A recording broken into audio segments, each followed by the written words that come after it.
We will call this meeting to order, the MPO Policy Committee. And we have approval of the meeting agenda. Motion to approve. Second. So we have a motion and we have a second. We have any comments? Any public comment? Seeing none, roll call vote. Do you know, actually, I skipped introductions, I was so gonna say, I do you normally apologize do for I that. think you do. Sorry. You can not nominate me for chair next. So we'll do, sorry about that. We'll go back. I am so sorry. So we call this to order and we'll do introductions. So I'm going to start over here. Hopi Stocksburg, Bloomington Common Council. Hi, Nate Nichols, City of Bloomington Public Works Department, proxy for the Director of Public Works. Linnea Wellings, NDOT, proxy for Tony McClellan. Andrew Seabour, City of Bloomington, serving as proxy for Mayor Thompson. Doug Horn, Bloomington Public Transit Corporation Board of Directors. Scott Ferris, Monroe County Plan Commission. John Kennedy, Vice Chair and CAC member. Lisa Ridge, Monroe County. And online we have Julie Julie Thomas, Monroe County Commissioner. and Jason. Jason Bannock, Indiana University. All right, now we will go to approval of the meeting agenda. And Motion to approve.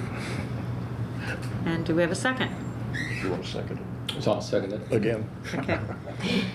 Any board comments? And any public comment? Seeing none, roll call vote, please. Ferris, Yes. Bannock, Yes. Thomas, Yes.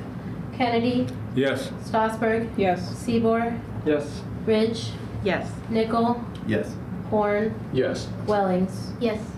Motion passes. All right, moving to item 3, election of calendar year 2026 Policy Committee officers for chair and vice chair. And do we have nominations? I would put a motion for the current president and the current vice president to maintain their positions for this calendar year.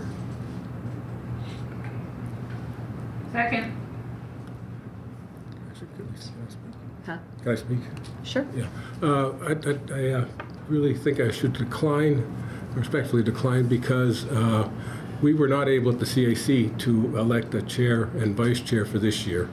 And it's quite possible that someone else will be sitting in this seat next month. So I think it would be best if I declined to serve as vice chair for this year. Can we take and withdraw the motion? You need to take and support that. I'll support the withdrawal. And then what I would do, I would put a motion on the table that we take and do the president and the vice chair, or the chair and the vice chair separately. So I would put a motion on the table for Lisa to remain as the chair for the next calendar year. Second. Do we have any other nominations? Just some crazy point of order. I think Julie seconded the motion. Oh, I'm sorry. I did not, so Julie would have to second the withdrawal, I'm guessing. Do we have to vote? And I agreed, yes. Yes, I agreed with the withdrawal of the original motion. I'm sorry. I thought you... No, that's all right. You've got me trained. I'm just trying to move this along. That's all I'm trying to do. So. Any other nominations for chair? Lisa, do you accept the nomination? I will accept the nomination This year? this year for 2026. Do we need to vote on that? Is that a I roll call move that vote or anything? nominations be closed. Oh, okay. There you go. Is that a roll call vote or? We could do just for chair. Lisa Ridge for chair. Kennedy, Yes. Stocksburg, Yes. Thomas, Yes. Bannock, Yes. Ferris, Yes. Wellings. Yes. Horn, Yes. Nickel, Yes. Ridge, Yes. and Seaboard. Yes. Passes. So do we have a nomination for vice chair?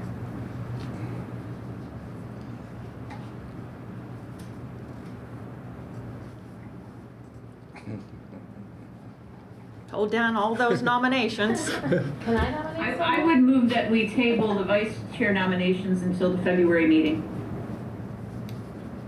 Until the CAC figures that out, or? Mm-hmm. Yes. Do you anticipate you will be at the February meeting in case Yeah. we don't have a? Yes, I can do that. I guess I'm looking more at Lisa. If the chair Um, is a chance not to be there. I usually typically am here, I mean, unless we had 15 inches of snow again, but I would do everything I can to be here. Do we need to second that, or is that just, I think you would have to second it, I will second second. that. Who did the motion, Thomas? Julie. I had a question. If Julie isn't here, could her proxy sit in as chair? I don't know how that plays with the rules. Oh, you mean if I wasn't here? Mhm. Would I send a proxy if I couldn't be here? Okay. That would then chair the meeting? Are we close on that then? Okay, thank you. So we'd have a chair one way or the other. Thank you. So you have a motion and a second. So we have a motion and a second. Any board comments? Any public comment? I guess we would have to have a roll call vote for that. Okay, to table the Vice chair. vice chair election. Seaboard, Yes. Strasburg, Yes. Kennedy, Yes. Thomas, Yes. Ridge, Yes. Nickel, Yes. Horn, Yes. Wellings. Yes. Ferris. Yes. Bannock. Yes. Tabled. Okay, moving on to approval of minutes, December 12th, 2025. Motion to approve. We have a motion to approve. Do we have a second? Second. We have a second. Any comments from the board? Any public comment? Seeing none, roll call vote, please. Approval of the minutes. Ridge, Yes. Nickel, Yes. Horn, Yes. Bannock, Yes. Thomas, Yes. Kennedy, Yes. Strasburg, Yes. Seaboard, Yes. Wellings. Yes. Ferris. Yes. Motion passes. Thank you. Communications from the chair or vice chair? At our meeting on Wednesday night, the CAC meeting, we had a number of the members on Zoom, and it seems that they kept coming in and going. At first, we moved the agenda to choose a chair to later in the meeting because we didn't quite have enough, and then during the meeting, they kept coming and going. So we eventually moved to next month to choose a chair for the CAC. As I said earlier, it's very likely that I won't be sitting in this chair next month, but we don't know yet.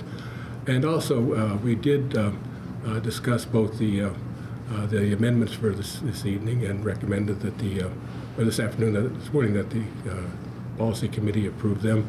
And we reviewed the draft UPWP, and we recommended that the policy committee consider it and approve it. Thank you. I don't have much to say. I know Paul Satterley has sat on the TAC for the last 10 years, and he is retiring next Friday. So I just wanted to publicly thank him for serving on the TAC committee for the last 10 years for Monroe County. So, reports from officers or committees. Give a brief one from the TAC. We met on Wednesday, so our new schedule will have us meeting just a few days earlier than our policy committee meetings. For 2026, we elected a chair and a vice chair. So the chair will be John Baton from Monroe County, and the vice chair will be Jane Fleig from the City of Bloomington Utilities. We also gave Paul a great send-off. We'll miss him at the meetings. And we had an opportunity to review the new business items that we're looking at here today, and the TAC recommended approval to the policy committee. Thanks. Reports from MPO staff. Item A. Okay, on page 8 of the packet, this is a early coordination letter that we received as well as other stakeholders. This is for the Monroe County project at Old SR 37 and Dillman Road. This early coordination letter from INDOT requests comments regarding possible environmental effects associated with the project. This is a project that is receiving some federal funds through the MPO in fiscal year 26, 27, and 28. The letter describes that the preferred alternative for the project is an intersection, is a single lane roundabout with a curb and gutter with drainage going to either a new storm sewer or a detention basin. The construction will take place between March of 2028 and August of 2029. And the letter says that Empire Road will be the detour, but Paul Satterley is working with them to make 37 and 69 the official detour. So if you have any comments or questions, especially related to environmental effects of the project, there is some contact information in here, but you're also welcome to let us know as well. And review some of their other materials in here. Just for my own edification, that road is used by, some fairly long wheelbased and tractor trailer vehicles. I'm assuming that that's taken into consideration when designing the size of the roundabout. Size of the roundabout. Yeah. 80-foot tractor trailer combination Okay. with what I would call runover area. I don't know if that's the proper term or not. Where if they're outside the lane, there's a. They're not going to end up in a ditch. Yeah. Gotcha. Yeah. Okay, thank you. Okay. Moving on. Okay, next item.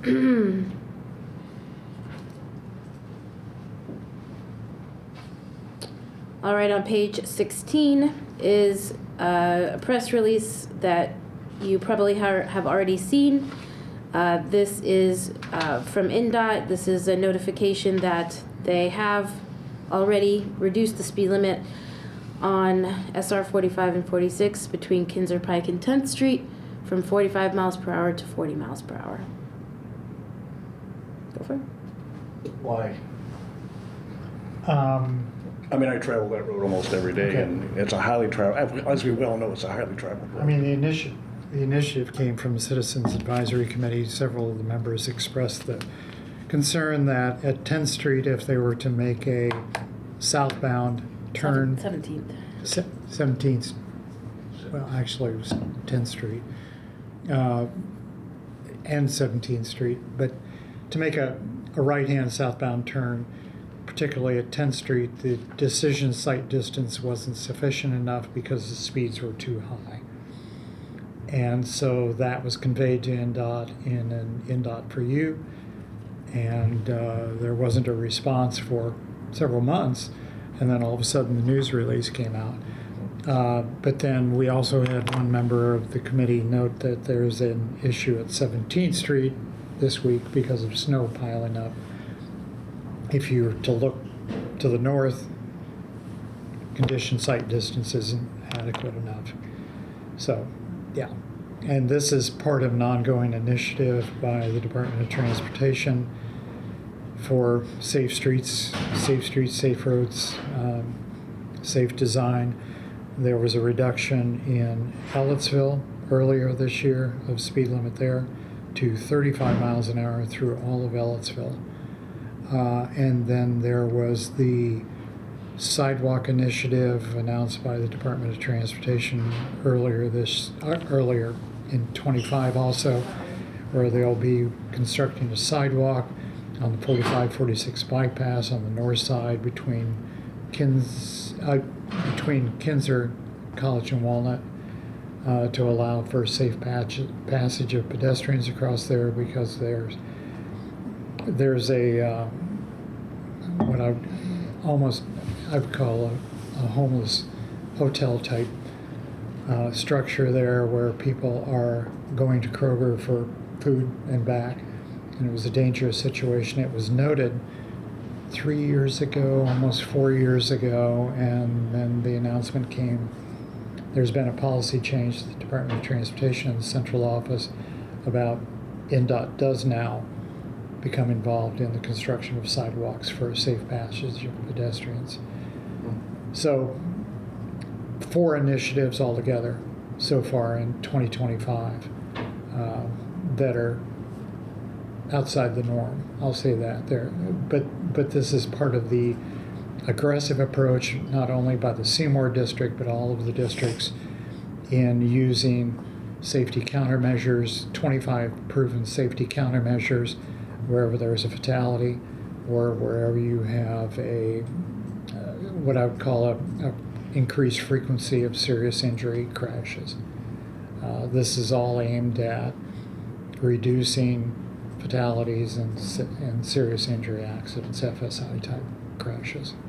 So, and then the other was the sidewalk proposal for State Route 446 too. But that's a couple of years out, but that also came out in the last calendar year. So you're going to see a lot more. It's a very dangerous area between 17th and 10th. And the deal with the hospital and Discovery Parkway and people coming over that rise and going down to 10th Street as you're going south is a very dangerous area. There's a lot of bang, bang, bang, bang, because people are going too fast and they're stopped at 10th and they come up to the stoplight going to the hospital and it's just smack, smack, smack, smack. It's a very dangerous area. There was another one too last year. There was a fatality at 10th and bypass, where it was a northbound vehicle turning left at 10th Street onto 10th Street. 17th, I think, the motorcycle. Yeah, the motorcycle. I thought that was at 10th. Okay, I'm sorry. Okay. They've changed, that was a permissive yellow left turn. They've turned that to a hard red, hard green. So you're going to see a lot of that. Thank you. Yeah.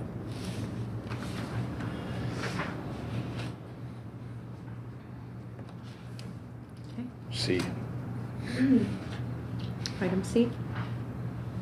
Page 19, there's a memo notifying you of a modification to the tip that was made, did not require a committee review. $490,000 in federal funds were removed from the High Street project and applied to the West 2nd Street project in 2026.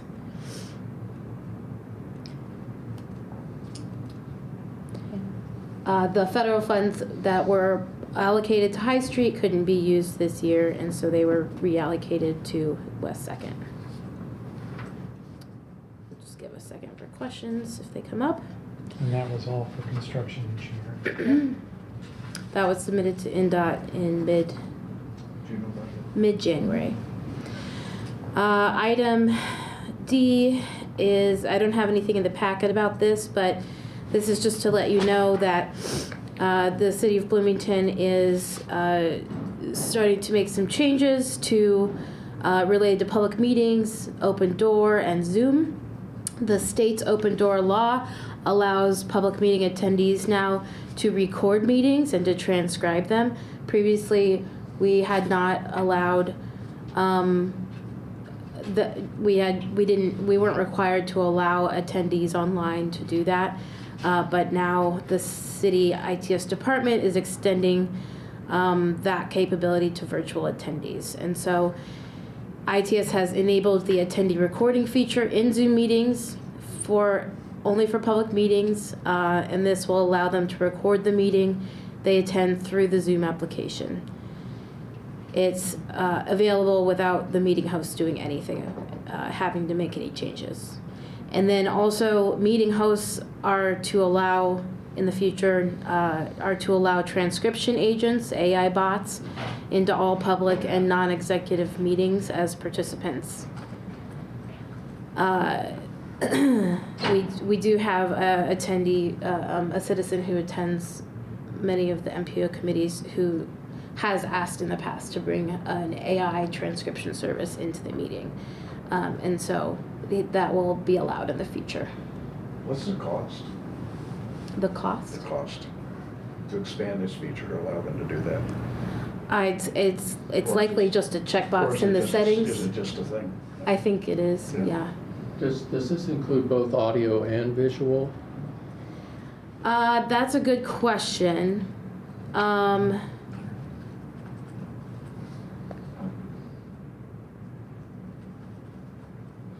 Well, there's two items. One was specifically saying they're allowed to record the meeting, and they're allowed to allow transcription agents into the meeting. So to me, that implies yes, they can record video, and then they can also get the text.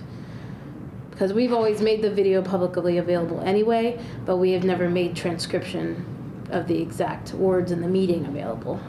So.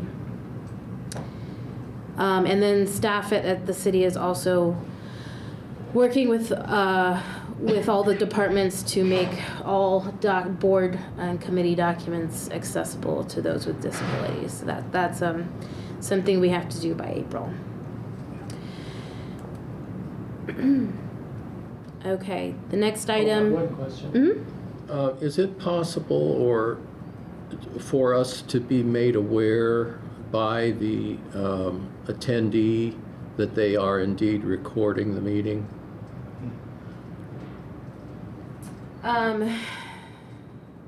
Is there a checkbox for that? I mean, I guess we could make it a point to ask at the beginning of every meeting. Well, as a member of the committee, I'd just like to know that my image or my voice is being recorded by someone other than the public domain. Yeah. I could ask if there's any protocol for that. Sorry to make trouble. No, it's definitely a concern. No, we have an individual who's done that for TAC, CAC, and Policy Committee. That bot isn't online today. Well, it's a transcription one. Yeah. What I don't know is if the recording feature allows video and voice recording. Yeah. So yeah, we can check on that. If I could add, typically you'll see the name of the AI bot listed as an attendee. Right. Well, you know, there's NIL money involved.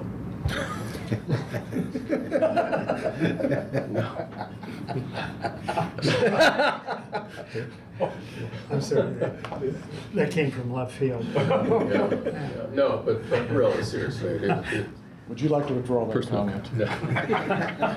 Personal. You never know. We might have a member on the committee at some point that. That is a bot. Yes. Decision, yes.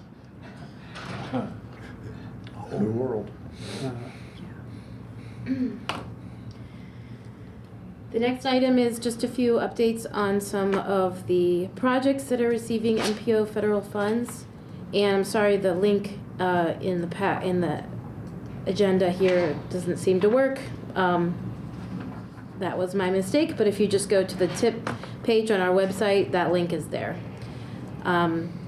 So regarding the INDOT project on SR 45 and 10th Street from the bypass to Pete Ellis Drive, That project letting date, as we did discuss last month, has changed from February 11th, 2026 to April 8th, 2026. The road work is currently expected to start in 2027 after the relocations, after the utility relocations and trees are removed. Trees within INDOT's right-of-way were marked in the past couple weeks, and those trees are expected to be removed in early February, pending some discussions with the city.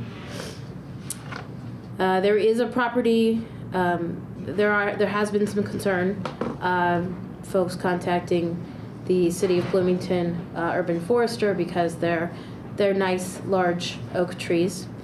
There is a property within the project limits that does have a replanting agreement for the removed trees, and the contractors, at least for that property, will be replacing some trees, but INDOT doesn't have plans at this time for replanting any other trees throughout the project, as that's not necessarily a priority for them.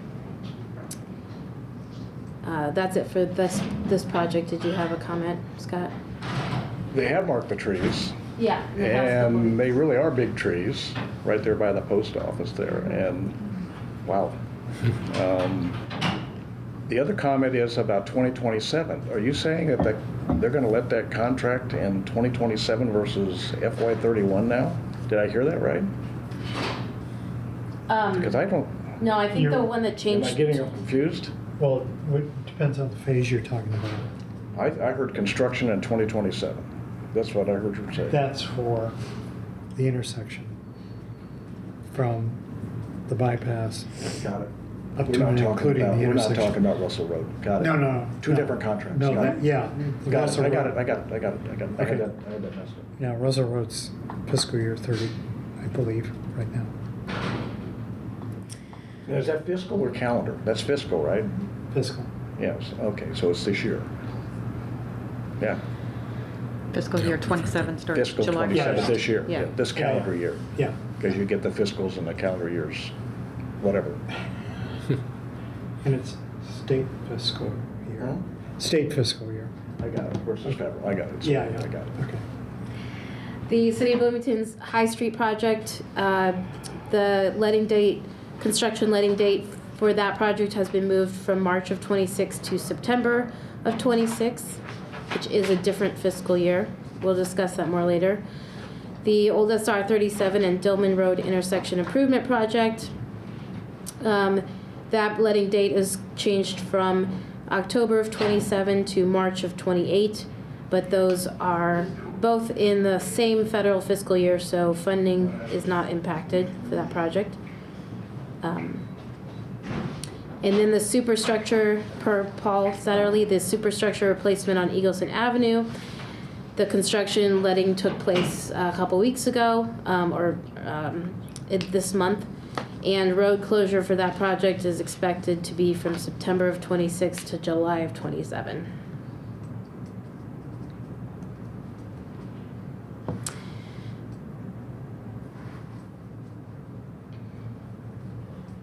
Okay.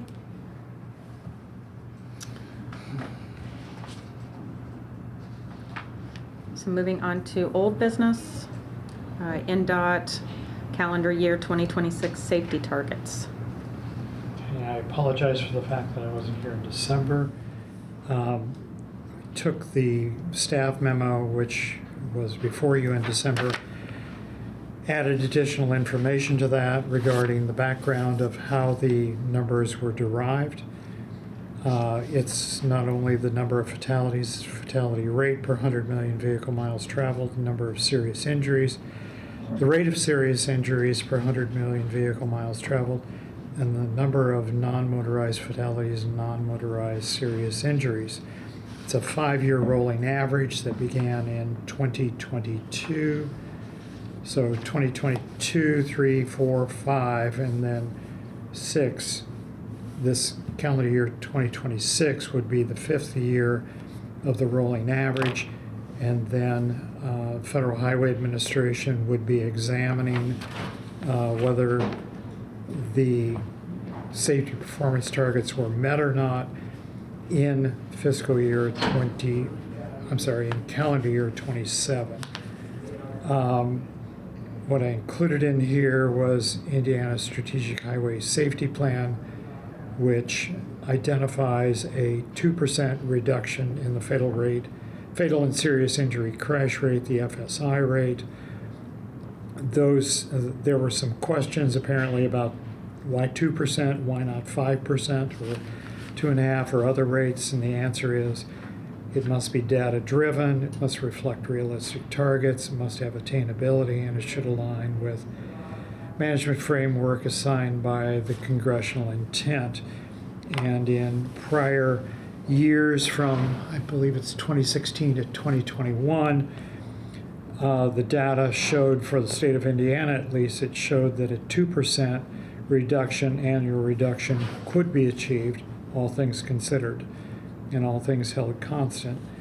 And then this was adopted by the governor himself. It was recommended by NDOT, adopted by Criminal Justice Institute, also adopted by the governor.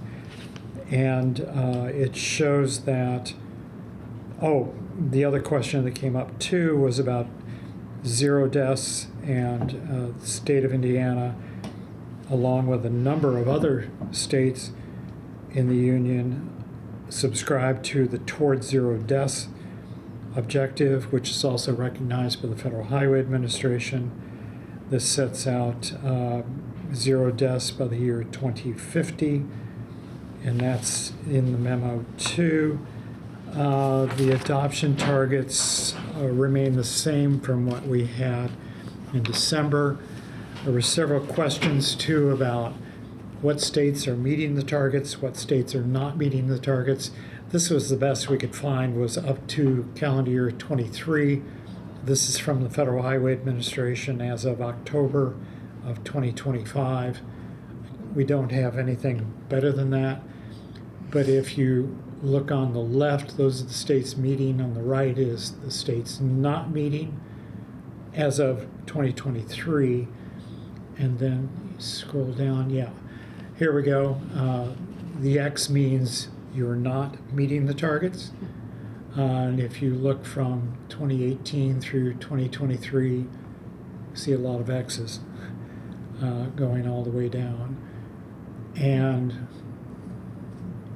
gives you an idea of what they're shooting for. The ones that are meeting their targets are Nevada. I think Nevada was in there, Utah, I think Iowa was in there too, as the ones that were notable.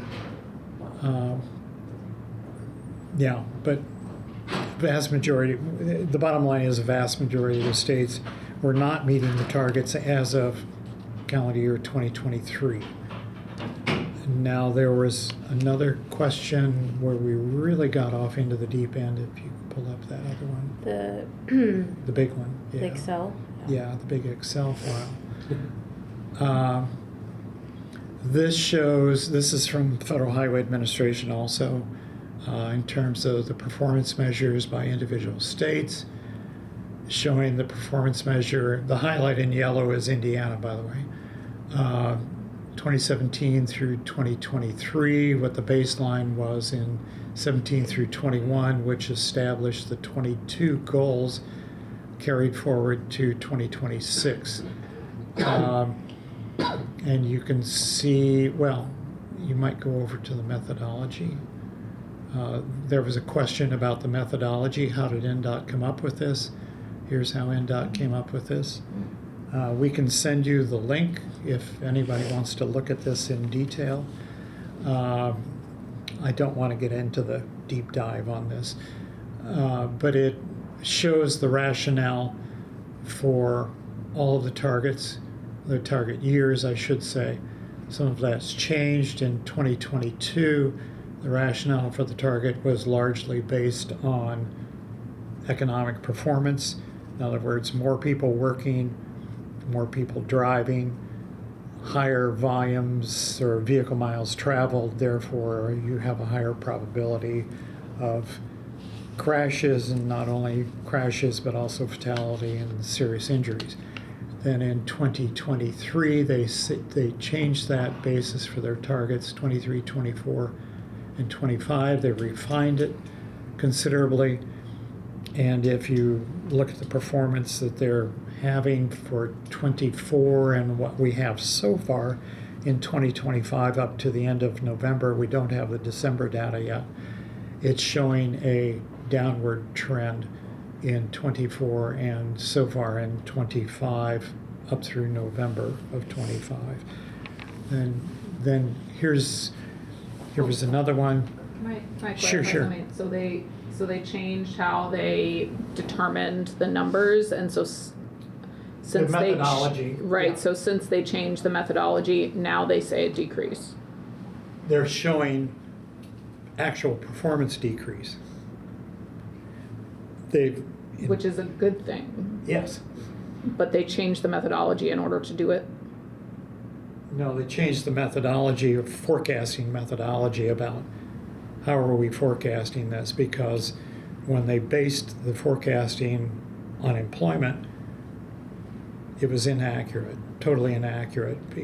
Everything changed after 2020 with COVID. Everything changed because in 2020 the model didn't work. 2021 the model didn't work either because it was still the residual of COVID. The model, the economy-based model, predicted that 2020 and 2021 would have been lower fatality rates, and in actuality they were higher. And the reason is that people were speeding on less congested freeways and highways. I hate to use the term yeehaw, but that's exactly what happened. So given that, the fact that the economy model wasn't working, they instead adjusted the model for 2023, 24, 25, and 26. And it's a better fit now, is what I want to say. Not that you can accurately predict weather, pavement, human behavior, all the different variables that are out there. And so, as a result of your email yesterday morning, put this together this morning too, showing what the actual numbers were for total deaths, suspected serious injuries, traffic injury crashes. Suspected serious injuries means that an ambulance was required. They went to the hospital, or they went somewhere for medical purposes. Injury crashes means that this is independent, means that they were injured, but it might have been something that didn't require medical attention. The people walked away or drove away or whatever. Work zone deaths, that's included in there simply because that's a high priority of NDOT. This was unacceptably high, and then the legislature agreed to the use of cameras in construction zones in I believe it was 4 construction zones in Indiana. And the jury's still out on that, except that there was a decline so far in 2025 when they instituted the camera option. The work zone injuries, it's unacceptably high, and I can't explain 2023 as an anomaly. The work zone crashes, how do you have that many crashes, in a work zone area where the speeds are reduced down to 30 miles an hour? But that's what it is. Pedestrian deaths, you can see a dramatic drop there in 2024, 2025. Pedestrian injuries, it's still unacceptably high. Bicycle deaths is more or less all over the place. The same with the bicycle injuries. Why 2023 was only 93. I double checked that, and it's truly 93. That was what they had reported. And then NDOT also is continually concerned about highway railroad grade crossings, even though NDOT has, to use the term, armored up a vast majority of the crossings. Armored up meaning flashers and gates, or flashers at least. There's still an unacceptably high number of deaths and injuries and crashes across the entire state. I did not get into the weeds in terms of alcohol and drug crashes, because I felt like that was just too much right there. In terms of where the deaths are happening, they're predominantly in rural areas of the state, not the urban areas, the rural areas. And the rural area crashes are predominantly left the roadway, which would suggest speed, pavement conditions, things like that, but probably speed more than anything else. The traffic deaths and serious injuries that are occurring in urban areas are predominantly right-angle crashes, probably intersection crashes of all type, and again, the suspect there is speed. In terms of the age of drivers, if it's a person under the age of 22, the probability is high in terms of the driver and the occupants being killed. There's also somewhat of a correlation of older drivers over the age of 65, but that's still hasn't been totally proven. I don't know where else to go with this. Yes? I have a question. So you have targets that's been established, and you've demonstrated that we have missed those targets. Are there compliance or funding issues with respect to the government on how we're penalized if we don't meet those targets? Yeah, Federal Highway Administration will examine in 2027 if you've met the targets or not. And then if they did not meet the targets, then part of the, what I would call capacity expansion type money, would be reallocated to safety funds, safety projects instead, or safety money, which So you're would not turn pulling the funding, you're just reallocating it? No, it's not. There's no reduction. There's no penalty reduction in terms of total dollars. It's just taking it from the expansion pocket to the safety pocket. Was the only way I can best describe it. Now this is under. Oh yeah, I'll let you explain this. This is under current legislation, Infrastructure and Investment Jobs Act, which expires on September 30th of this calendar year. If that, and the likelihood is, if that bill continues under, if that legislation is under a continuing resolution, then that would keep everything in terms of the status quo. Now, Congress could change the whole intent. They could change the targets. They could change everything if they wanted to with new legislation, but that remains to be seen, whether that's pure conjecture on that part. Yeah, go ahead. I guess just a quick, I got an email this morning from somebody that works at NDOT on the question of what happens if the state fails to meet these goals. And the sentence there is, as I got it in this email, was, a failure to meet targets results in a requirement to spend all safety funds on safety.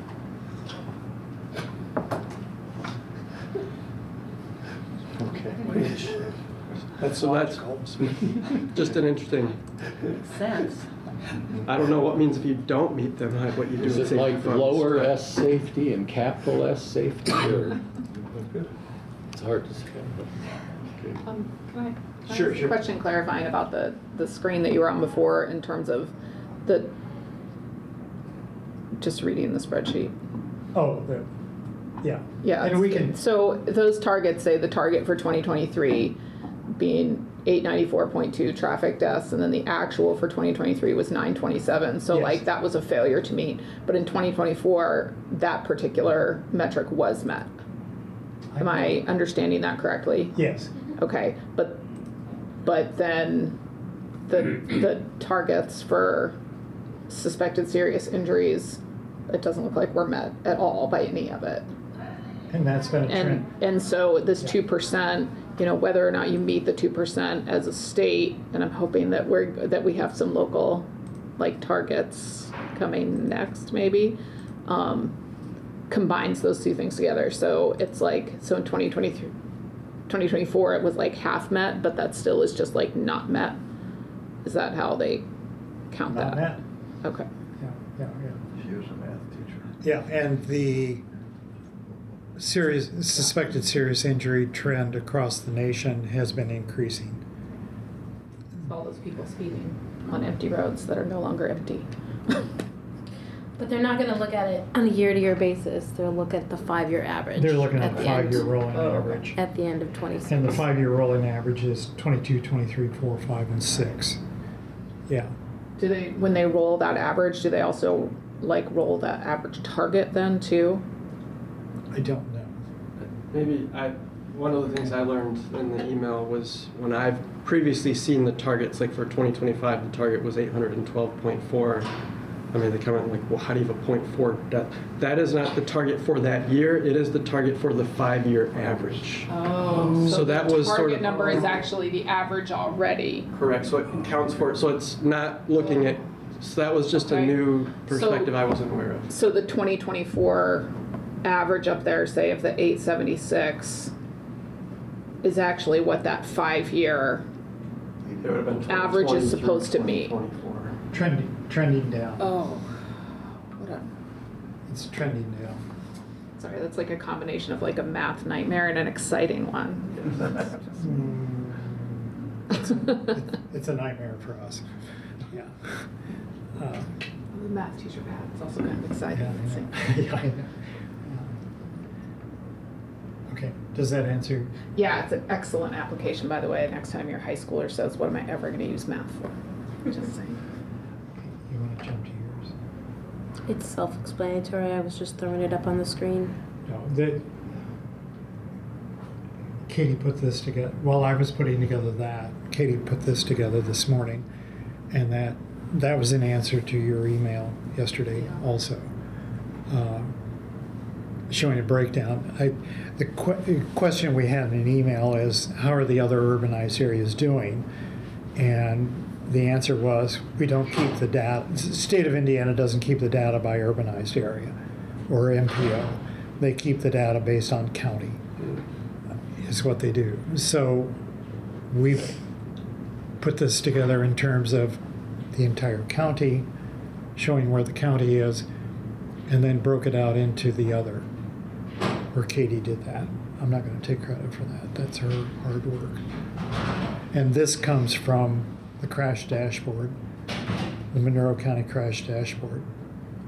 And these are actual annual counts rather than the rolling averaged figure. These are hard numbers. And so do we have any local targets at all? I mean, last year we approved that 2% decline, but are there any local targets at all? And how hard would it be to like create local targets? I guess it's like, I mean, I brought up a lot of questions about this last time. It's like, great, so we have to approve our own decrease, but are we actually looking back and going, how well are we doing it? The only target that we have right now is the SS4A target, which was adopted in December 2024. Yeah, and that's just for the city. Which is 0 deaths by, what is it? 39. 0 deaths by 2039, yes, right. It really is important to note, if you really study the data here, look at the number of, between bicycles and pedestrians between the county and the city. Look at the high number there in comparison to the other areas on the chart. In terms of how many the city has? Hmm? In terms of how many there are in the city? Yes, I mean, it's a Well, significant. there's just a lot more people riding bikes in the city. I got the density issue. I'm just saying that it's a very noteworthy, great number. All the other ones are like that too. Steinsville was placed in there just to keep it equal.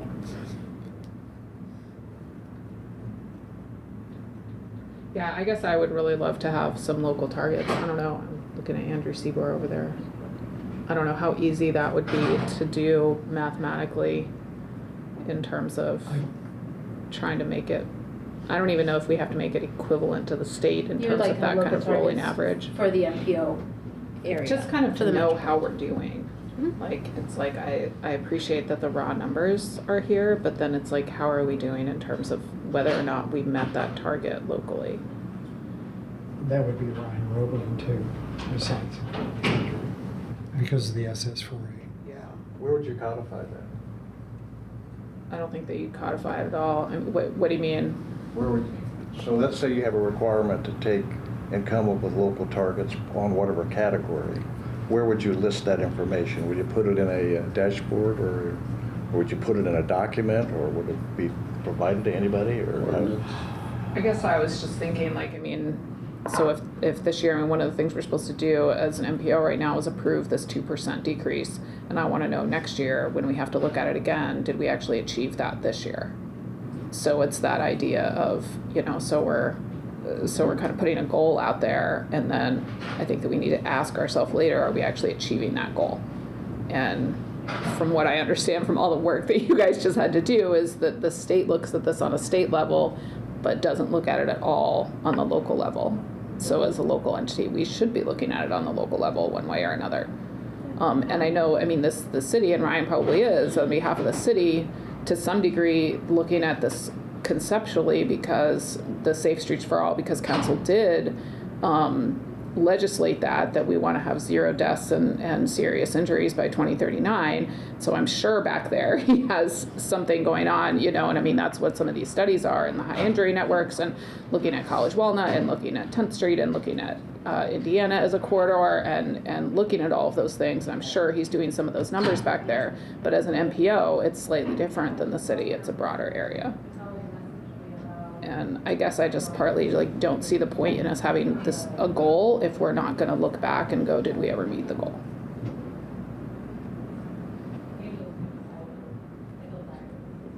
Maybe just, my understanding is officially the MPO doesn't have a goal. What we're potentially here voting on is the statewide goal. The city of Bloomington has a goal, but I don't think we as an MPO have a goal. We are essentially voting on the state's goal. If we're supporting the state's goal, like, isn't that like our goal though too? Because like in theory, if every MPO achieved the 2%, then the state would achieve the 2% too. Right? The state sets the goals, and the MPOs are required to either adopt the same goals as the state of Indiana, or the MPO would have to come up with its own methodology approved by the Federal Highway Administration and the Department of Transportation to establish its own goals. And the research we did this week was no Indiana MPO has ever done its own independent goal setting. They've always adopted NDOT goals. There was a thought about doing it, but nobody ever did it. And this is going back decades. So. I mean, I'm not suggesting that we do that. I'm just suggesting that we put some local numbers on that 2% of the state and see how we're doing. I mean, and I think I did math last time to be like, yeah, if we do the 2%, then that does not manage to get us to the 0 by 2039, which is what the city wants to do. But it also seems like quite a headache to do something different right now in terms of this official kind of act. Would it be up to then each jurisdiction to work on that for their jurisdiction, and then this MPO policy committee would support that? I don't think we're in a position to mandate that a jurisdiction do anything like that. We're not. But we could definitely support it. Yeah. So it has to kind of happen at the grassroots jurisdictional level Bubble up. and Yes. come up. Yeah. Yeah. So we have the city that's discussed it. I'm not sure, forgive me, I haven't heard comment by the county But I'm sure that that safety is certainly, you know, an optimal target. It may not be quantified as tightly as other jurisdictions, but maybe we send out an encouraging statement to the jurisdictions to Did we make a take that on. statement? Did we make a statement last year that the state, federal government, or the state comes out with a target, but because of 0% in 2039, did we make a statement saying that something to the effect that It was- ours was different than what the state had decided? Well, it was an encouragement for Vision Zero, adoption of Vision Zero, and in reality, State of Indiana, Federal Highway Administration have already embraced Toward Zero deaths, is what it's called. You can look this up. Toward Zero deaths, and with Toward Zero deaths, State of Indiana set a goal of only 550 goal target. 550 deaths by the year 2042, but their Toward Zero deaths is 0 by the year 2050. How you get from 550 in 2042 to 0 in 2050, I don't know. Automation, maybe. Autonomous vehicles or something else. Technology, I just don't know. But that's written into the state highway safety plan. So where I was going with this, and I don't know the history of what this body has done in the past, are we in a position to challenge the target, this MPO? Not really. And I don't think so. That's why I'm asking the question. I don't think you can challenge what the state has put down as a target, even though you want 0% by 2039, et cetera. But we're not in a position to challenge what in fact their target is. We had the same exact discussion at the TAC level, and I think it's fair to say that everyone on the TAC was just equally as uncomfortable with looking at some of the targets because they're pretty sobering numbers. But what the TAC would always do when we came up with these, when we were faced with these targets, is kind of a disclaimer, some language that we put in. I think we are in a position where we can't really challenge or change this, but at the same time, we can kind of note our frustration or however we want to word it. But the TAC's always done that, and I know we've passed that recommendation along to the policy committee with our recommendations. So that language in the past is something the policy committee has approved along with the safety targets. That could be an option for us too. Pat has it. It's essentially just say, well, we acknowledge the NDOT targets, we strive for 0 deaths, and we can work on the wording, but we have done that in the past, you're correct. Yeah. So we're not challenging, we're just making a statement. Yes. That's all you're doing, okay. Yes. Is that what people want to do now? Is that where we're going with this discussion? Well, that's what we would recommend. What the committee wants to do, is the committee, but, staff recommendation is you recommend adoption of the targets. Pat, do you have the language that we've included on the TAC in the past? I've sent it to you before with our approval language, but it's something we've kind of recycled on the policy committee over the years, and that might be a good place to start, or we can just use that same language. I believe it was something in the vicinity of we adopt the targets, NDOT's targets, however, we strongly urge the Department of Transportation to seek a Vision Zero, or 0 deaths, or something like that was what it was. I can't remember. Well, or we adopt the targets, but we will also seek to exceed the targets or something, like locally exceed. Because, I guess that's... We've not done that before, but yeah, that's... I guess that would be what I would prefer to do, because it's not about... especially because in theory the state has already adopted the Vision Zero, right? They just won't get there if they're only doing a 2% decline. Like, it just won't happen. And locally we have 2, and we won't get there if we only do the 2%, which means that we have to try to have more than 2%. but I think that it would be way too tedious to actually have a data-driven way to have a higher percent. And so adopting them is easy, and then saying, but our real goal is way more than that, like a way bigger job. When do we actually have to do this by? February, February what? Next week. this year, yeah, next So we week. should actually have it in the motion though. Yeah. Yeah, I mean, that was I think that's what noted. we've done in the past. I couldn't remember. Yeah, that's why you had it in December. Yeah. Yeah. And they give us the targets, we have 120 days from when they give us the targets to achieve adoption. But we received the targets late. That's why you as the committees didn't receive them until November, December. November for the TAC, CAC, which means that we got them in October. And then since the policy committee was on a different meeting cycle, it was December. So is there time left for, if someone were to put a motion on the table to add a comment that says, even though this is the target established by NDOT, our community, our MPO, still strives toward 0% by 2039. If we were to put a motion on the table to add that comment at this late state in the game, knowing when this thing is due. You can do that. Could You could we- do that, but I wouldn't recommend MPO because that includes Ellettsville. Okay, whatever the body is, whatever the body you want to insert in there. Jurisdictions. Whatever you want, the verbiage you want to use. Okay, I'm just trying to get to the next point on what Sure, people sure. are trying to move toward here. well, we're trying to get adoption. Somebody have the language that the TAC has voted on? I just pulled it up. I can read it if anyone's interested. And here's what we've sent to the policy committee in the past, and this is generally the language that we've used at the policy committee when we've been faced with these numbers before too. It's kind of a mouthful, so bear with me here.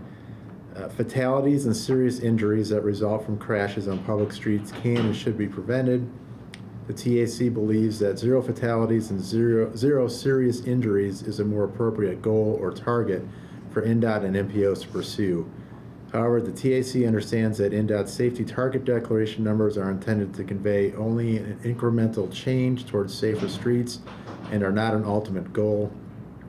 Furthermore, the TAC understands that these safety performance targets primarily affect distribution of federal funding and would not be used to justify fatal or serious injury crashes or as being acceptable. As such, the TAC recommends that the MPO adopt the NDOT safety performance standards. So it's a nice all-around disclaimer saying we recognize NDOT's goals here, but we're still throwing the challenge flag. So you can take out the word CAC and put jurisdiction or something, Policy committee, maybe. whatever body you want to plug in there. Well, we would have to plug in the MPO because that statement encourages the state to have a higher bar. And I was encouraging us to locally have a higher bar, even if it's not an official higher bar. Because I don't think there's time to have an official higher bar right now. So do you want to modify that language? We can do something along the lines of the policy committee. Can we approve with the caveat that in the near future, the body will produce a local policy that would act in tandem with this? You could, if you so wish, yeah. I don't know what that means.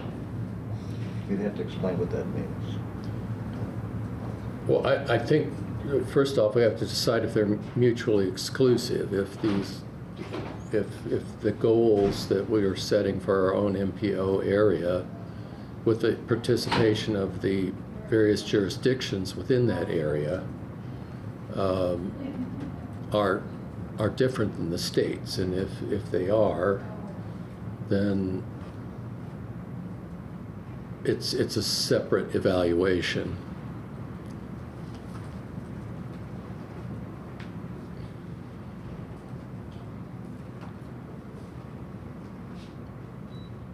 Or not. I appreciate the TAC's language. It just does not. It says, you know, we're thinking about it and we're not sure what to say, but we prefer to be toward 0. And we're not sure what to do about it.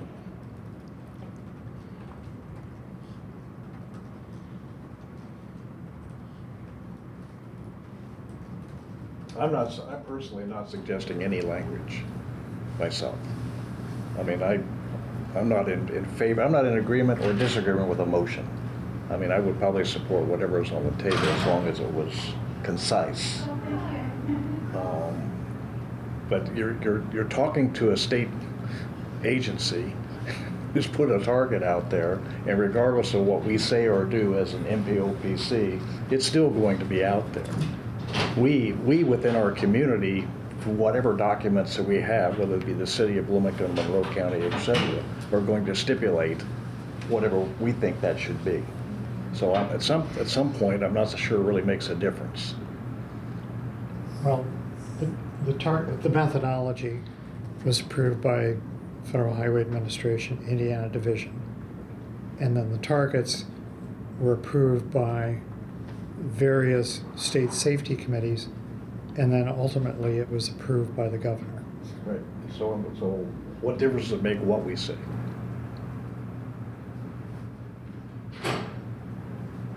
Those bodies, and those are big bodies. And I'm sure we had representation from people from our area on those bodies.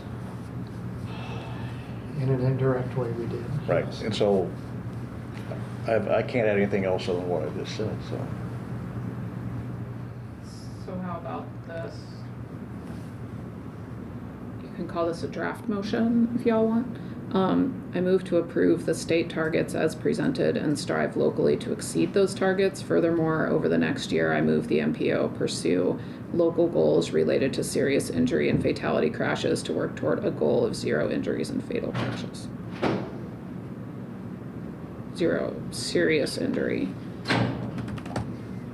It's on the screen right there. If you want to read it. The only thing I can say there is the MPO includes Ellettsville and it includes Monroe County. Okay. I know, I mean, but in theory, like, we have representation from all of those Okay. bodies on the MPO, and if they're not present right now, then that's. We can't mandate anything to those jurisdictions. We can encourage the jurisdictions to do that. That's why I said pursue local goals. I think that slides into. And I think Monroe County is happy to set goals and work in coordination. Not having an engineer after next Friday can kind of hurdle that for Monroe County. So that's why I've kind of set back, and then, you know, I don't think we can speak for Ellettsville and that they want to, I'm not saying not participate, but, you know, what's the timeline on this, and are you writing an actual policy? I didn't put a timeline on there. So. I guess part of it, it's like, I don't think that you would talk to anybody and say, oh yeah, fatal injuries or, you know, serious injuries and fatality is like, we're all good with that.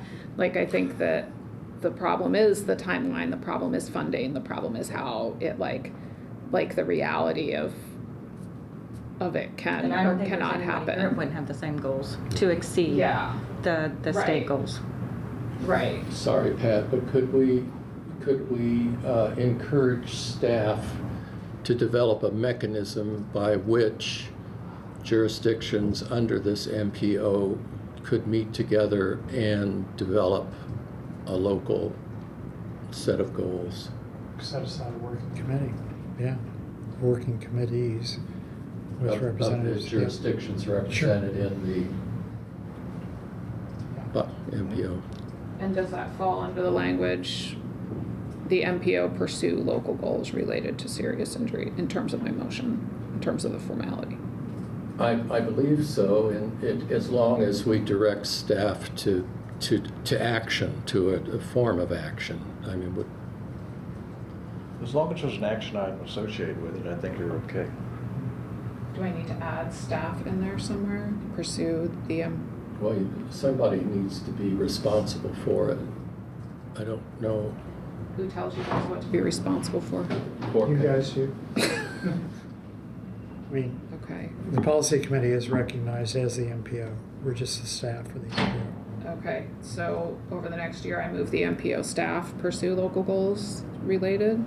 Is that In fair? in jurisdiction, it has to happen at a jurisdictional level, otherwise it has no real teeth. Just, Should I say jurisdictional goals as opposed to local goals? You usually we say are a BM. jurisdiction. Like Right. The this MPO is Yeah. an agency.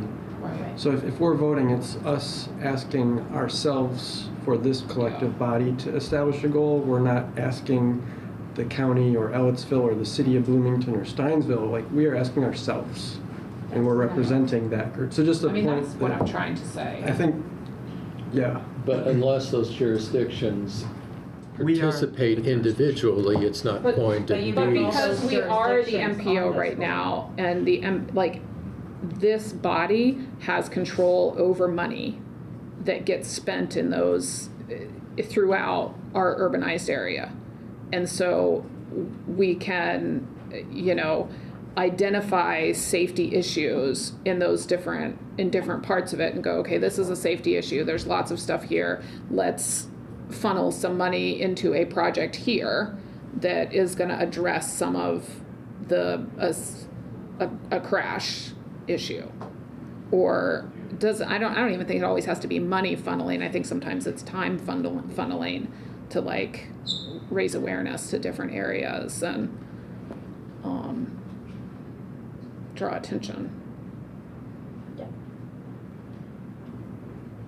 So after saying all of that, It would be the BMC MPO would be the The body taking, the action, and then the jurisdiction would be the MPA, the Metropolitan Planning Area, Okay. which is our official approved designation, our jurisdiction.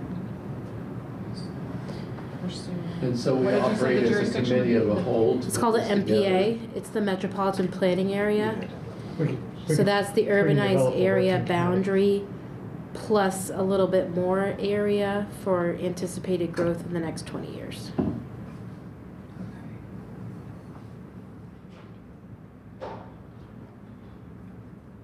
But it's not going to work unless you bring in a broad representation across the jurisdictions. A buy-in type of thing, yeah.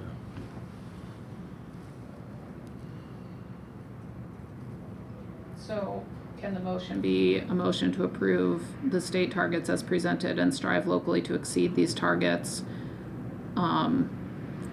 over the next year? I move the BMC MPO staff pursue metropolitan planning area goals related to serious injury and fatality crashes to work toward a goal of 0 serious injury and fatal crashes. Is that? Personally, I would be okay with that. I would probably just strike staff actually, because the committee as a whole should probably be the one that adopts it, not staff. And the that staff is- is the agency that's going to collect it and actually present the data. Well, I think Right, staff would have to generate it, but ultimately Yeah. the committee should take action on it if that's what we wanted. So does this become the responsibility of the chair to drive it? Any committee member can bring it up. I mean, I just don't know how anything's going to happen. I think that I mean- Pat mentioned a subcommittee A working committee. or working committee. So then the chair would establish a working committee.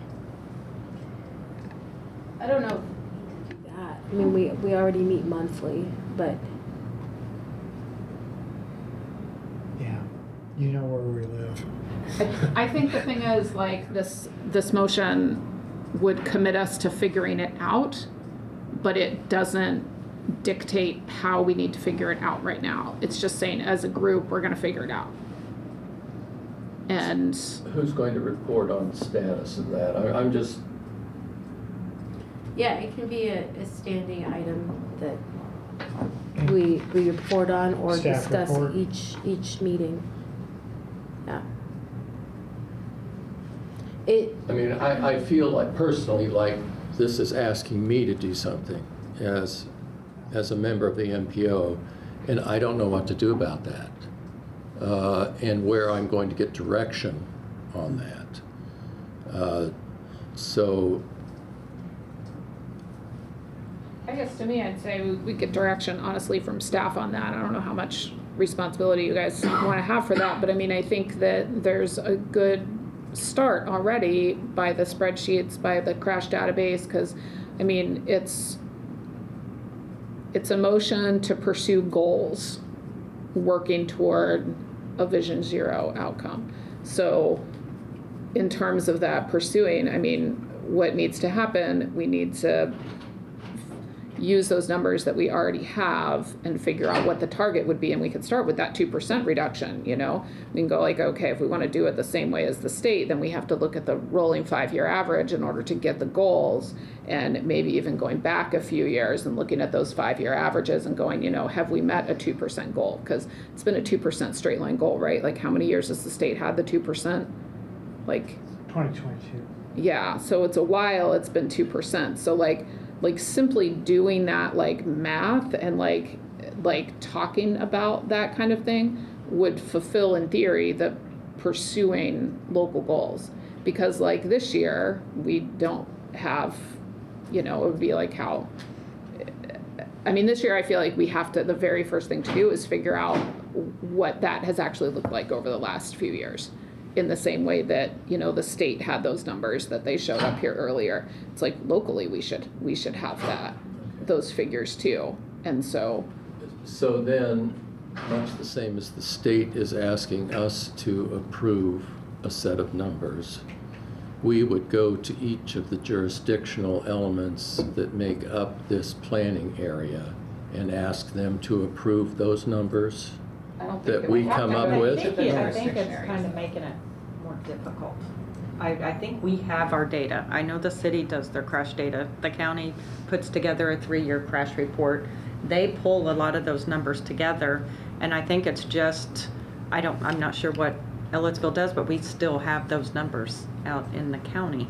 And I think it's just pulling those just, you know, city engineering and Monroe County together and town of Ellisville and staff.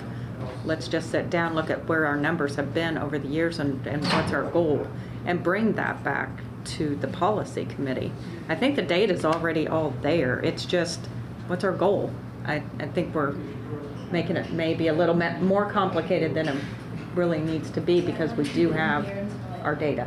The data are there for 2018 through 2024. Right. 2025 data will not be complete until April or May of this calendar year, simply because we have to proof the data, and it takes a long time Yeah. to go through the proofing of the data. And the state won't have their data for December, until probably March or April also. So there's a lag time there, but yeah, we will have the data and up to 2024. Correct. Yeah, and the crash dashboard looks at the entire county. We can geofence in the urbanized area for the MPO, if you want to look at it that way. But yeah, that's up to the body. Yeah, I think that's a good point. Are you wanting the county? Are you just wanting the MPO area, what this board oversees, I guess? Yeah. But I agree. I think we have the data there. It's just making it all come together and reaching a goal. And I think outside of the policy committee over the next 6 months, our entities can get together and reach that goal to present to the board. Do you, Andrew, I agree with what you're saying. So the only thing I would bring up, and I bring this up in other forums, this is putting another burden on the MPO staff. Right. And it's just something the MPO staff can absorb. We're strong. This is, well, this ties into some other work that needs to be done anyway. Yeah. So it's actually a good thing that's happening. And to your point, Doug, about what you don't know what you can do, or you feel like you should be doing something but you don't know what to do. You have Under already, that current you already have done something. You stated it earlier, and I'm blanking on what you said, but The NIL comment. but Which is still on the table. but essentially, I mean, part of it is that you just don't know what to ask for, maybe. So it's one thing that other MPOs do is they do put in some local performance targets that they have in their TIP document and in their MTP, which is the MPO's long-range planning document. So they do track that information, and that's something that we can start to do in our next TIP document, for example. Well, and then once this set of criteria is developed locally, how will that affect the various municipal entities associated in the area and how they look at projects? Will there be a change in the funding allocations or project allocations, specific to these targets? Do we see a change happening? The folks are here beyond what you're already doing? I mean, I can only speak for the county. We use our crash data, and that's what derived the old 37 Dillman Road roundabout. That's how it qualified for HSIP funds. You went through all your steps over probably for the last 5 or 6 years of getting a road safety audit and monitoring the crash reports, and that's what brings you to develop a project. I'm sure the city of Bloomington is very similar on things like that. So I think we already kind of do what you feel like we should be doing, which just we haven't city has set a goal. Has the county set a goal? No. We look at our crash data, we look at our trouble areas. That's our next goal for improving that area, and I feel, and our numbers are better, and that's what we use that crash report or 3 year of data for. So that is our window of opening up for those projects to be funded. And what you're talking about is cause and effect. You have events that are occurring from a safety standpoint, and based upon those events that are occurring from a safety standpoint, you're assessing an area, and based upon that assessment, you're creating a requirement which equates to a project, which equates to funding, and so on. Correct. I mean, there's a... Correct. So we are informally doing, at least in the two major jurisdictions, we're informally doing what we're trying to figure out how to do already. Well, what the state is putting a number on, right? Like, I mean, the 2% is the state putting a number on something. Like, city council put a number, we put a deadline number at the end and left it to staff to figure out what needs to be done along the way. And I mean, So what I'm doing is encouraging us to, as an MPO, not just adopt the state's number, and not just adopt the state's number with some kind of caveat that we don't think it's enough, but to pursue figuring out what our own number should actually be, and not only that, but how well are we actually meeting any kind of target at all. Action, not words. And we have. Right, yeah, that's a good way to You're frame close in the city of Bloomington jurisdiction, you're close to that now. I'm not sure that I would call us close to that. Andrew, you're... That format, that modeling. The modeling, You're yeah. close to yeah, that. So the what we're modeling, for really sure. doing in this is encouraging the county to adopt a similar modeling. Well, I think that what we're doing is, as an MPO, as a jurisdiction ourselves, is we're saying we're going to adopt a modeling for that. Like we don't totally know what it is yet. Hence the motion that I proposed is like, we're going to pursue it. We're going to figure it out. I'm not putting a deadline on it, but I mean, none of us want to have serious injury, crashes, and fatalities on our roadways. So, you know, let's actually try to put numbers on that, and the first stage of putting numbers on it is honestly to see how we're doing already. And honestly, I mean, the sheet that you made up of local crashes, it does look like there's been some declines in fatalities. Well, fatalities are kind of steady, but serious injuries, and of course, like one of the things the state does with that number is base it on miles driven, right, of like users, which makes sense in some ways, because like the more miles that you drive, the more likely you might have an accident, and that's not in the local page so far, and I don't know if, No. I assume that there's the data out there to figure that out, but that would be part of that, because the raw numbers maybe have declined, but The vehicle miles traveled for the system, that would be a swag for us. it would be a what for you? Swag, some wild assumed guess. But So then maybe in that pursuing, it's like, well, we can't do it quite like the state does it, because in terms of it doesn't work. Yeah, in terms of vehicle miles traveled and the rate per vehicle miles traveled, no, it would be challenging. Yeah. But in terms of the raw numbers, yeah, we could pursue that with, assuming you're doing automatically 25 proven countermeasures approved by the Federal Highway Administration, which is whenever there's an action, you have an appropriate reaction from the jurisdictions based on the type of crash it was. So we're building a watch now. Yes. That's what we're doing. We're building a watch. It is getting complicated. I'd make the argument politely, is that now we're talking methodology.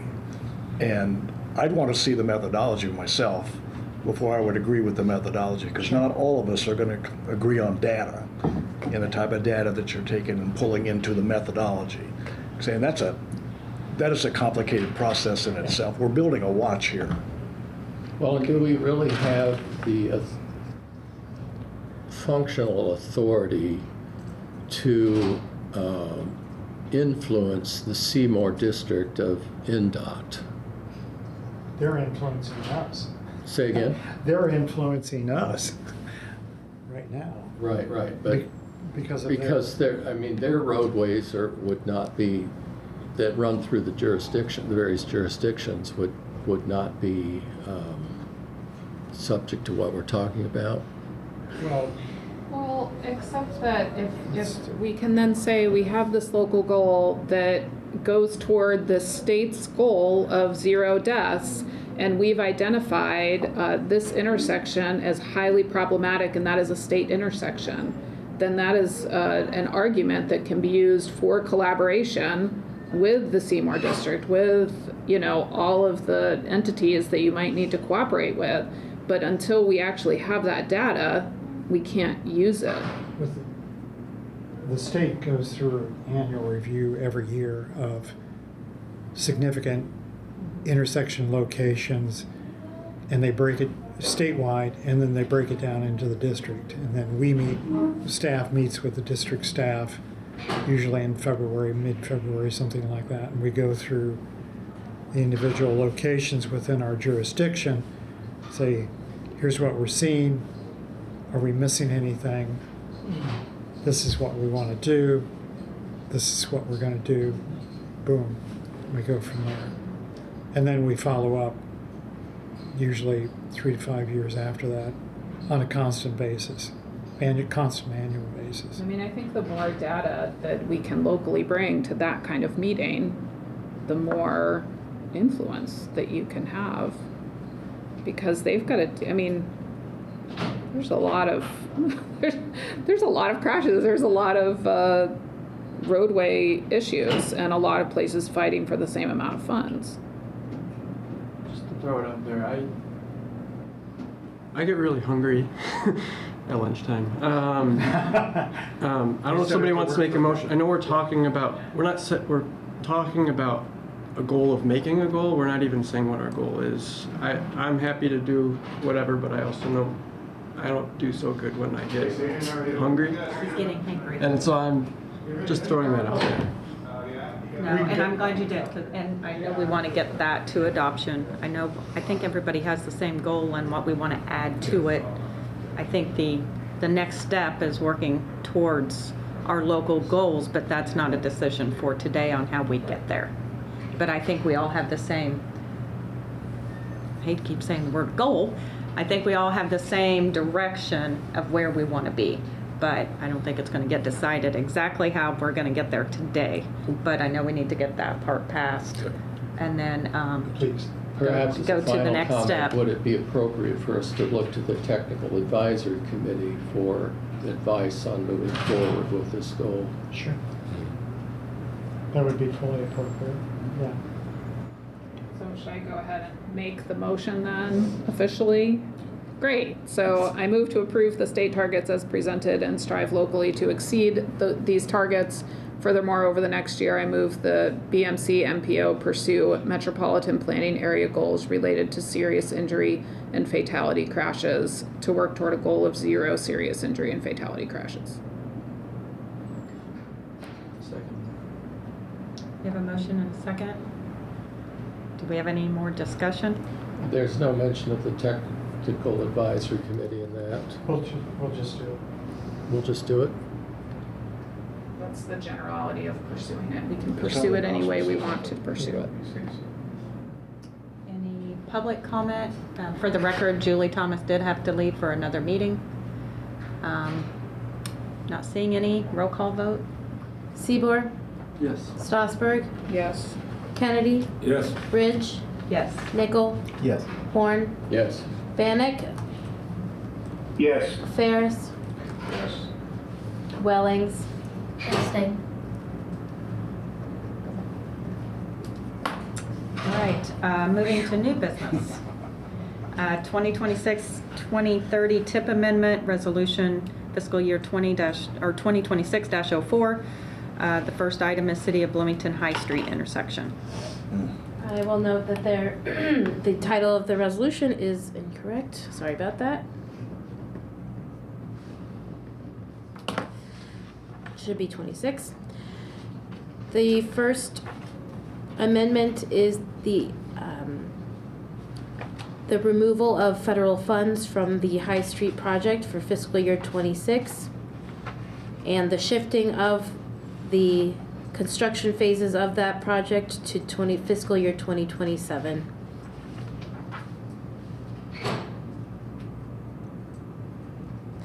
And this was due to right-of-way acquisition challenges. The second proposed amendment is a new NDOT project called Sign Installation and Repair in various locations in the Seymour District. This is a price tag not specific to our jurisdiction or county, but the larger Seymour District. And it is primarily repair and replacement. No new notable signs. I move adoption of resolution FY. Oh, one more amendment, sorry about that. The third one is a new NDOT project called SR 45 Small Structure Replacement. This is almost 6 miles east of the SR 4546 junction. This is the replacement of a small metal culvert with a precast reinforced concrete box and erosion control work. And this has a construction date of 2028. Move the adoption of resolution FY 2026-4. Second. We have a motion and a second. Any discussion? Any public comment? Seeing none, roll call vote? Horn, Yes. Seaboard, Yes. Kennedy, Yes. Strasburg, Yes. Vanek, Yes. Ferris, Yes. Wellings, Yes. Horn, Yes. I voted twice. oops, Nickel, Yes. Ridge, Yes. and, no, Thomas is gone. Okay. Motion passes. All right, moving on, item B, 2027 to 2028, the UPWP document and 30-day public comment period. This is our draft annual planning work program. We're required to prepare for the Department of Transportation. I'm sorry, for NDOT, Federal Highway Administration funding and Federal Transit Administration funding. I'll cut to the chase. Nothing's changed in terms of what our focus areas are. The transportation planning factors on page 32 of your packet. Those have not changed. The planning focus on page 35 of your packet, those have not changed either. We've received no direction from the Federal Highway Administration or the Federal Transit, or FTA, Federal Transit Administration. The tasks all remain the same, with the exception of shifting of funding, and that shift of funding on staff time reflects what our level of effort has been over the past year to the past 2 years. In other words, how do we bill our time? The one major change we have is on page 69 of your packet under the active transportation 2.5% set aside for complete streets. The third paragraph down there, what I noted was the City of Bloomington received a $1.4 million Safe Streets and Roads for All planning demonstration grant from the U.S. Department of Transportation on December 23rd, 2025, to conduct demonstration or other supplemental planning activities. City of Bloomington, as the recipient of the grant, will use this award to complete multiple corridor studies, public engagement, begin concept designs for the corridor study. Demonstration activities include a project using hardened center lines to reduce speeds and temporary conversions of up to 5 traffic signals to all-way stop control, and also temporary single-lane roundabouts or both options. In other words, we left it all open. Actually, the application left it all open. The staff, will be focusing more of our time on this one activity just by virtue of the fact of the receipt of the $1.4 million grant. I do have a question. Yes. And again, this is more education for me. Okay. Does the 2.5% only apply to transit in the City of Bloomington? It only applies to what's called SS4A, Safe Streets and Roads for All. It doesn't apply to Bloomington Transit or transit-oriented development at all. But we threw it into that box because that's where we were directed to throw it into that task. What's called the Task 500 of Active Transportation in Bloomington Transit. So, again, education. Yeah. Can it be applied to Alpha County? As long as it's within the urbanized area, yes. If it's outside the urbanized area, no. And then on page 74 of the packet is the budget for that specific task.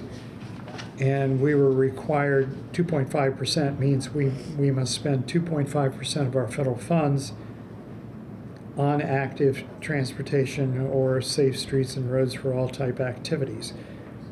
So the budget on page 74 specifically outlines we're spending $7,453. Well, this is what we have allocated. What we spend is two different things. But we're spending a minimum requirement of $7,453 in federal funds with local matching funds of $1,863. Actually, that amount of money doesn't get you very far. And the other thing of note here is the overall budget itself. The allocation in 2020, the allocation to our MPO in 2024 was $405,000. For 2027, our allocation is $198,000. It's a full 50% cut, and the reason for the cut is The money is allocated on a per capita basis, and the per capita basis is based on the 2020 census. In March of 2020, 46,000 students went home. April 1st, census came in, and so we lost population. West Lafayette also lost population. Ours was, I think, larger, if not proportionally, ours was larger. So we were looking at a situation where funding for our planning activities will be greatly reduced over the course of the next 4 to 5 years until there's another census that corrects the ship. And we're running a deficit. I'm projecting that we'll run a deficit this year for fiscal year 27. With that, with the deficit situation, we've stripped out all of the contract service agreements. In other words, we won't have a contract service agreement with the City of Bloomington Public Works for asset management. We will not have a contract service agreement with Monroe County for asset management within the urbanized area. We will not have any allocation of funds to Bloomington Transit. It'll all be kept within the staff itself. So since you call this a budget, the numbers that you put in here for federal and local, who comes up with those numbers? Who develops that budget?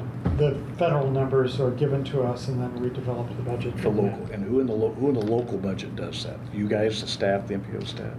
The local budget comes from the City of Bloomington. Local match all comes from the City of Bloomington. Again, education, how is that approved, or is this the approval right here? Well, it's approved in the city's budget. The match is built into the city's budget. In other words, planning, transportation department gets an allocation of so much money. And there's a line there for MPO staff, Well, yes. something like that. Yeah, we're calculated, our costs are calculated into the planning and transportation department. And then our fringe and overhead, which are approved, our cost allocation is prepared annually, and that's approved by the Federal Highway Administration, Indiana Department of So when we Transportation. approve this document, which is you're asking us to approve. Bloomington's providing the match. Right, but with this document right here, This is the draft, yes. I got it, but when we Okay. approve it next month, or that's what you're Yeah. asking us to do, what are we approving? We're approving the funding, or we're approving the plan on how they're gonna how you're gonna spend the money? Both.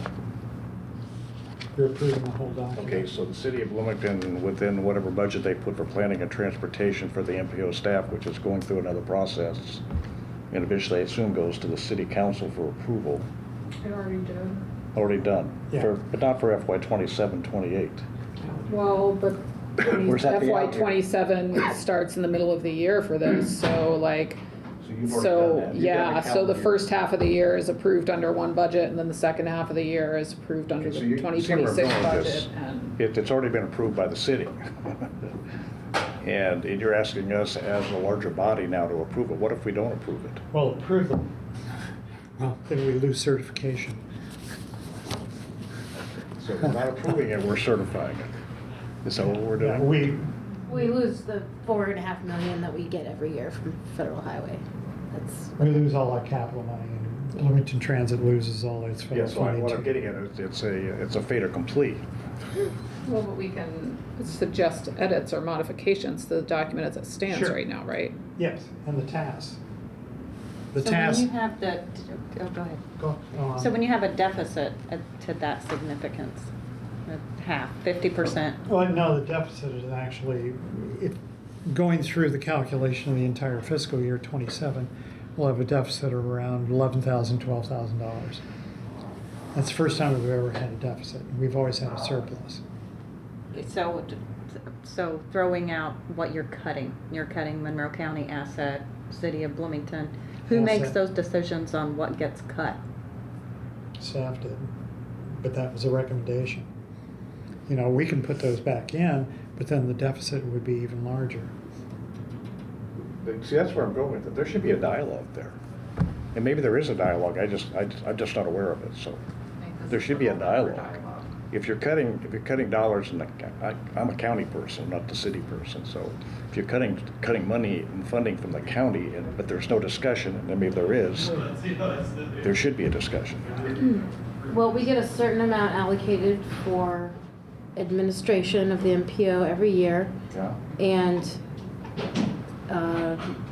part of that money goes towards staff salaries, and then the leftover can be placed wherever the staff and the policy committee agree to place it. And what is that vehicle where that takes place? Is it this thing? Yes, So this is where we, that's where we set it out. Yeah, yeah. And yeah, this is education. I'm just trying to understand what the yeah, process is. the budget in all the previous years has been $13,000 for Public Works, $13,000 from Monroe County. What they actually billed us and what we reimbursed was substantially larger than the $13,000. In other words, the surplus money that we had left over from staff costs went to asset management. But that kind of ran out this year because we didn't get total reimbursements. It was already spent, correct? For this, Because I was told this- when we put in for our last reimbursements, the money was gone. for the current, for fiscal year 2026, the projection I ran is that we would have an $8,000 deficit. And actually that $8,000 deficit would be larger if we reimbursed beyond the $13,000 each. To date, we've reimbursed Public Works $26,000. We've reimbursed Monroe County $26,000, but the budgets were $13,000 apiece. So we've already exceeded what we said we were going to do. And then the model projection based on the salary increases and the cost of living and the overhead and the fringe showed that we're going to run right at zero or a slight deficit for this fiscal year. Yeah, there was a billing submitted to us for $47,000 and we only had $13,000 in the contract. So you've got a budget. Yeah.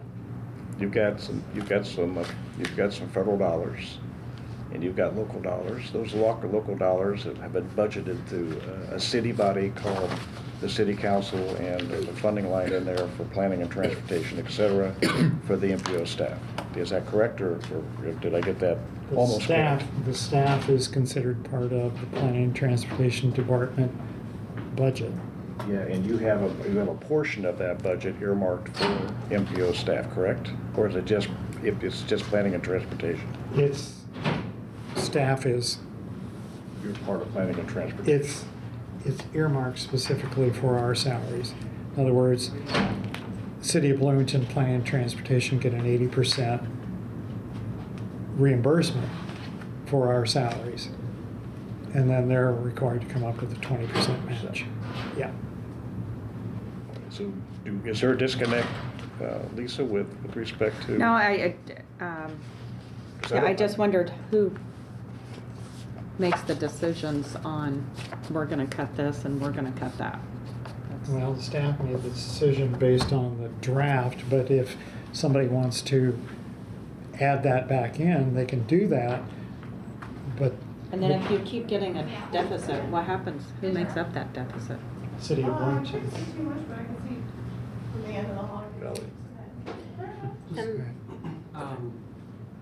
Just to make sure I'm understanding, so right now we're reviewing the draft plan. So hypothetically, this body could vote to suggest changes. So we could hypothetically vote to reinstate something, but we would probably also at the same time need to vote to cut something. But that's why this is being presented as a draft. So there's that time to engage before we need to adopt it. So I think that's a base thing. And then I think just from my experience working in other communities or with other MPOs, in this work plan, there's a local share that's basically helping to fund the MPO. My understanding just is that the city of Bloomington covers the entire expense and fronts it for the Upfront, yes. greater MPO's good. where in other MPOs, tell me if this is right or wrong, typically there's a cost share agreement where multiple agencies that benefit from there being an MPO contribute to that local share. So in a way, the city is lifting up this ability for transit and for the county to have access to federal funds. And if we did not do that, those funds would go away. Correct. Okay, thank you. Yeah, and this is the way it's been for the MPO since 1981. But other MPOs do it as a joint. Right, they both like maybe They hypothetically split it, and then based it's on. a joint staff. That staff is Correct, Or the everybody's. MPOs, It's not just a independent. City of Bloomington staff. Correct. correct. Yeah.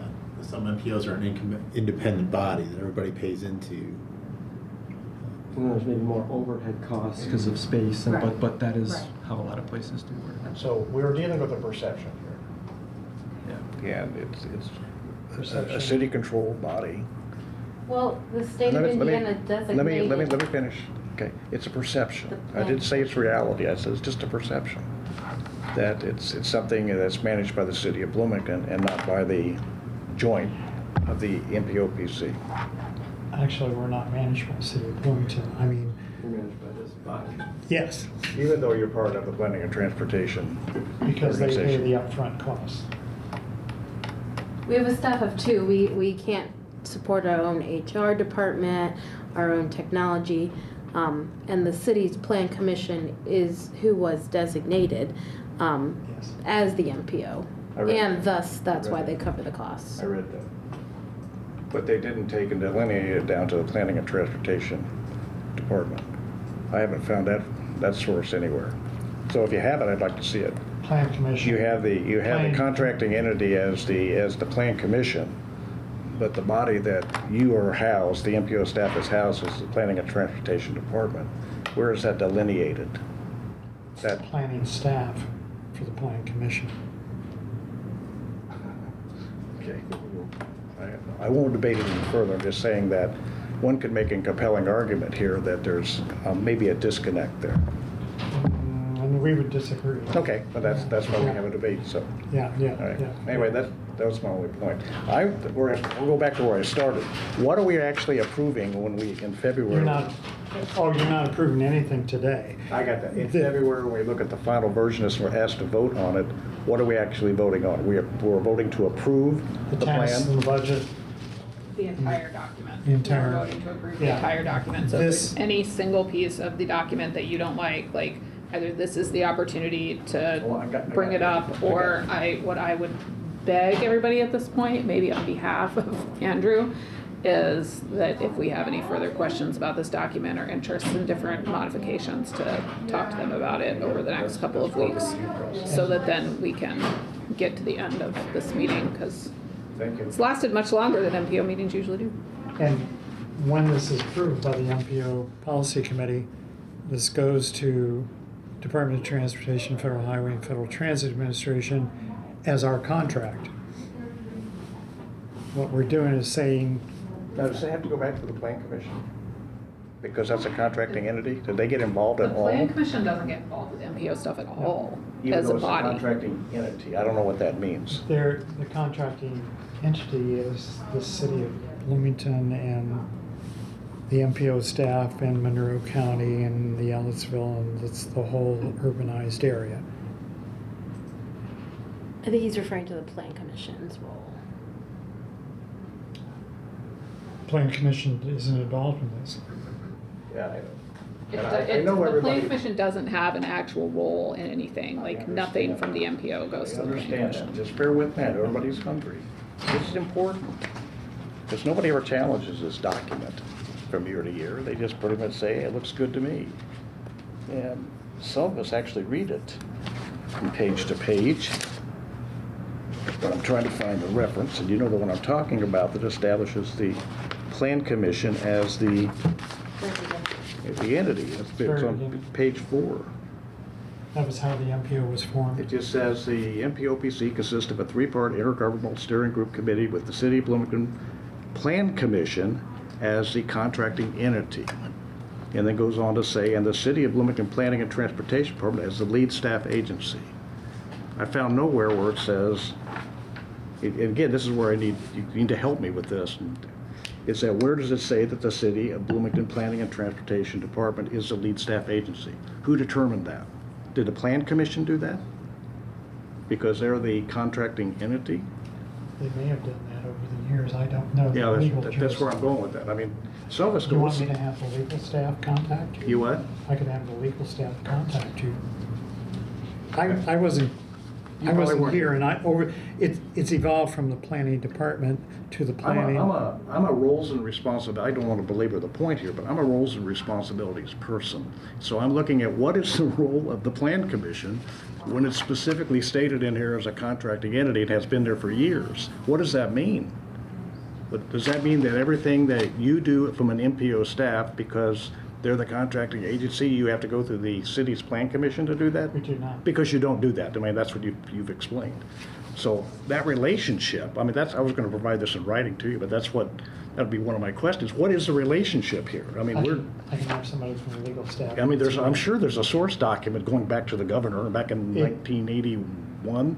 1981 that stipulated some of this stuff. But I did quite a bit of research because I've retired. I have this thing called the internet, and I couldn't find anything. So, all right. Write it down, and we'll send it to the legal department. All right, thank you. Okay, sure. Okay, do we have any public comment on matters not included on the agenda? Seeing none, any communications from committee members on matters not on the agenda? Pass something along. I said at the TAC meeting on Wednesday, but great job to NDOT, Ellisville, Monroe County, City of Bloomington, everybody who was out there moving all the snow we had. It was a long 72 plus hours for everybody, so thanks to everybody that participated. Thank you. Upcoming meetings, Technical Advisory Committee, February 25th at 10 a.m., Citizens Advisory Committee, February 25th at 5:30, and Policy Committee meeting, February 27th at 10:30. And we are adjourned.